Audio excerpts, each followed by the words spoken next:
రక్తంతో దడిచిన నేల శాంతిని చేకూర్చదు. కేంద్ర ప్రభుత్వానికి మరోమారు మన ఛానల్ ద్వారా విన్నపం. వ్యక్తులతో చర్చలు జరిపేంత ఓపికన్న ప్రధాని మోడీ గారికి మా రక్తంతో మా ప్రాంతంలో ఉన్నటువంటి బిడ్డలు చంపబడుతా ఉన్నారు, వారితో చర్చలు చేయండి.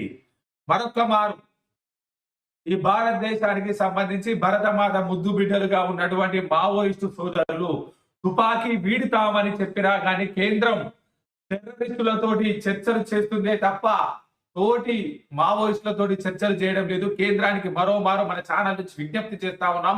తుపాకీ రక్తంతో తడిసిన నేల శాంతినివ్వదు. ప్రజా సంఘాల రూపంలో వారు ప్రజలకు అందుబాటులోకి వస్తామంటున్నారు. కాబట్టి కేంద్రం ఇకనైనా పాకిస్తాన్ టెర్రరిస్టులతో కాకుండా మా బిడ్డల్లా ఉన్నటువంటి మావోయిస్టులతో చర్చలు జరపాలని మన ఛానల్ ద్వారా కోరుతా ఉన్నాం.